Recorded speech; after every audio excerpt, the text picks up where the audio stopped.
Today, we're going to dive into one of the most staggering and, frankly, intentional population collapses in modern history. This is the story of the American buffalo, how it went from millions to almost none, and what that destruction was really all about. So, to really get what was lost, you have to start with this number. In the mid-1800s, it's estimated that tens of millions of buffalo were roaming the Great Plains. I mean, they were a literal force of nature, shaping the entire world around them. And then this happened. In just a few decades, by 1890, there were fewer than 1,000 left. That's a population crash of over 99.9%. It's a number that's almost impossible to wrap your head around. But here's the most important thing to understand. The point of this whole explainer, really. This didn't just happen. It wasn't an accident. The near extinction of the buffalo was a deliberate, calculated part of America's westward expansion. To understand the true weight of that loss, we first have to see what the buffalo meant to the people of the plains. You see, it was so much more than just an animal. To the Plains tribes, the buffalo was, quite literally, life. It was their food, of course, but it was also their shelter, with hides making up their teepees. It was their clothing. Tools were made from the bones. The animal was at the absolute center of their spiritual world. Not a single part ever went to waste. And that's the key takeaway right there. We're not just talking about a food source.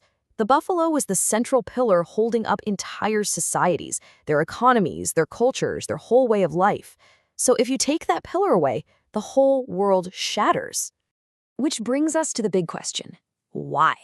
Why would anyone so systematically target and destroy this absolute pillar of life? Well, this is where the story turns from just ecology to military strategy. It was kind of a perfect storm. Three huge forces came together at the same time and sealed the buffalo's fate. First, the new railroads cut right through the plains. Suddenly, hunters could get to the herds easily and ship their goods back east. Second, there was a huge, profitable market for buffalo hides in the industrial world. But it's that third step that really tells the whole story. And look, this wasn't some kind of secret plan.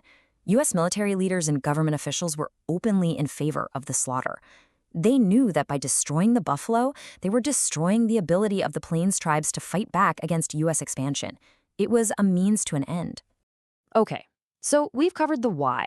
Now let's look at the direct, devastating impact this strategy had on the people whose entire existence was tied to these incredible herds. You can see the shift so clearly right here. On one side, with the buffalo, you have independence, you have self-sufficiency, and that leads to strong resistance. On the other side, without the buffalo, you get starvation. That leads to a total dependence on the government for food, which makes any real sustained resistance basically impossible. And that's the bottom line. This was never just about clearing land for settlers.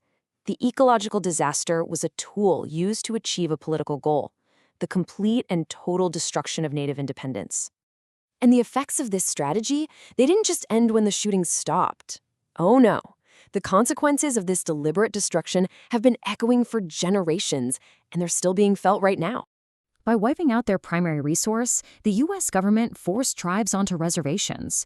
This didn't just destroy their economic foundation, kicking off cycles of poverty that last to this day. It was a profound act of cultural destruction, severing a connection to a way of life that had existed for centuries. So this brings us to this powerful, chilling conclusion from the source material. The slaughter of the buffalo wasn't some tragic side effect of manifest destiny. It was the weapon itself. It was economic and environmental warfare aimed squarely at the survival of native people. And that leaves us with a huge question, one that is just as relevant today as it was back then. Looking at this history, we have to ask ourselves, where is the line? At what point does destroying a people's environment, their economy, their central resource, become an undeniable act of war?